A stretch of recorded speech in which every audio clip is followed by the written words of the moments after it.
Pokemon Quest is out now on Nintendo Switch, a free-to-download Pokemon game that lets you watch on proudly as your squad of 3 cuboid Pokemon rampage across the landscape, smashing the living daylights out of every other thing they come across. Aw, they grow up so fast. But there's plenty to keep in mind if you want your team to be as strong as possible and your home base to be brimming with fresh, rare Pokemon. And the game doesn't always make it clear what those things are. So here are the things you need to know before you let your squad off the leash. Go, Ponyta, kill, kill!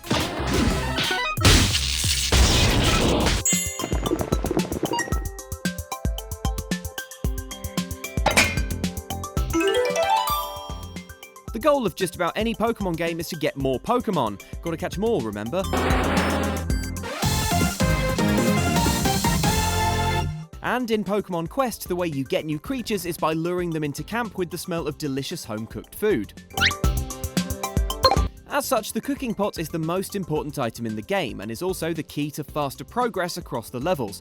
Because while leveling up existing Pokemon through battling is an effective way to go, nothing invigorates your squad like the addition of a new high-level Pokemon who just wandered into camp with an empty belly.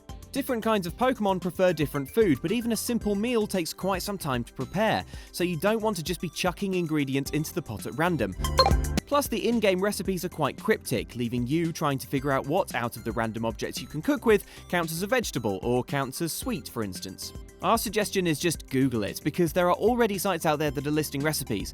For instance, to cook brain food a la Cube, which attracts a psychic-type Pokemon, you want to use a lot of sweet things and a few hard things, so if you chuck in 3 bulk berries and 2 apricorns, you should be well on your way. Luring fire and grass-type pokes should be your first priority, because these will give you a big leg up in the first 2 battle zones.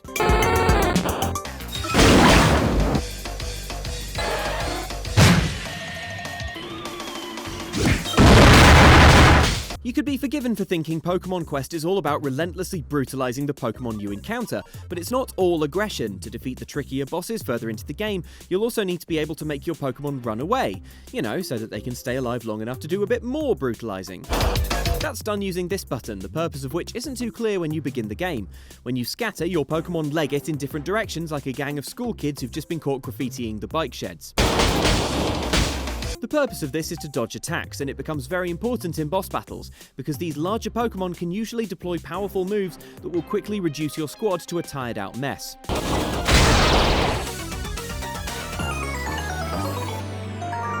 Keeping an eye on the boss will usually give you a clue as to when an attack is imminent, giving you time to make your Pokemon cheese it out of harm's way. Importantly, you can't make your team scatter when movement is set to auto, which brings us to...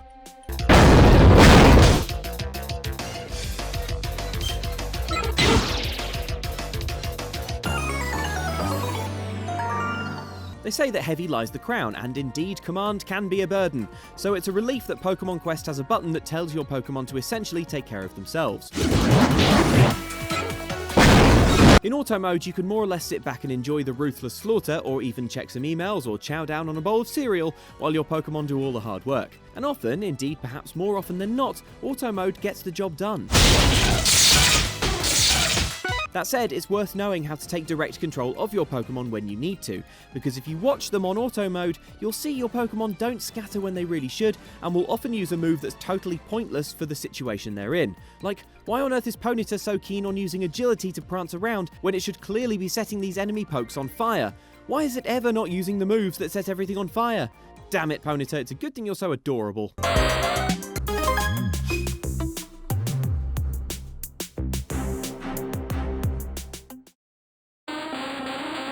Pokemon Quest is very much designed to be played with the touchscreen, which makes sense as it's also coming out on phones shortly. But Switch owners may quite reasonably want to use the Joy-Con controls as it's a bit more comfortable, or even play on the TV to give your blocky Pikachu the big screen treatment it so sorely deserves. Good news is there are button shortcuts for the combat to stop you having to awkwardly maneuver your cursor over to these fiddly little squares every time you want to fight. Switch Pokemon with the L and R buttons, each move is on Y and X, and scatter by tapping B.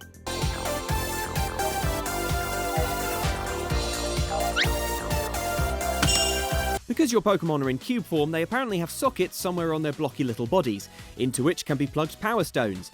Each Power Stone boosts a different stat like health or attack, and you'll quickly find new, stronger ones when you do expeditions.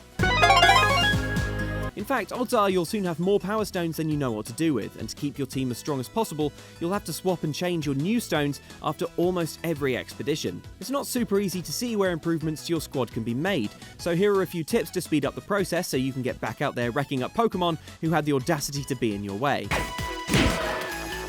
First, just because a Power Stone is greyed out because another team member currently has it, that doesn't mean you can't equip it. Dragging it into a socket just auto-de-equips it from that other Pokemon, so don't think you have to manually unequip a stone every time you want to swap it to a different team member. Secondly, if it's all getting a bit much, you can get into the habit of using this button to de-equip everything, then this one to auto-equip,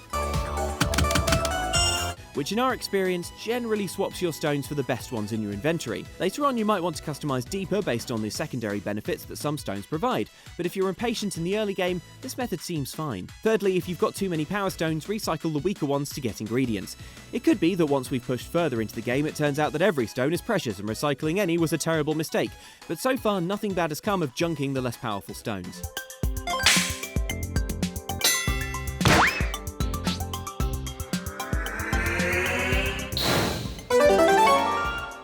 It's not mentioned in the tutorials, but this button here leads you to a Pokemon training menu, which lets you either boost the level of a Pokemon in your squad or swap a move for a new one.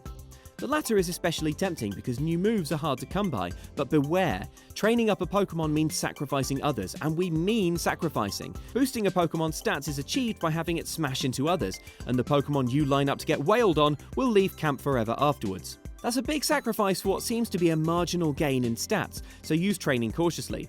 Our bet is this feature will be more important in the later game when you're overrun with Rattatas, and having your prized Pokemon smash them permanently to bits seems like a worthier trade. Man, Pokemon is rough.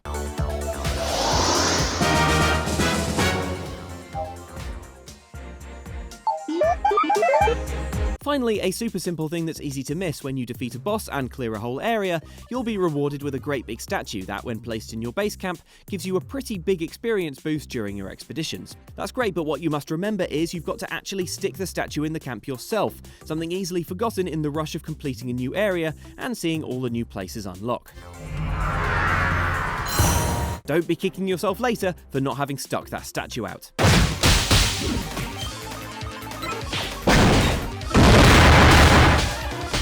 So those are some super simple tips to get you started in Pokemon Quest. Do you have any other good tips or advice, besides shelling out real cash for in-game items, of course?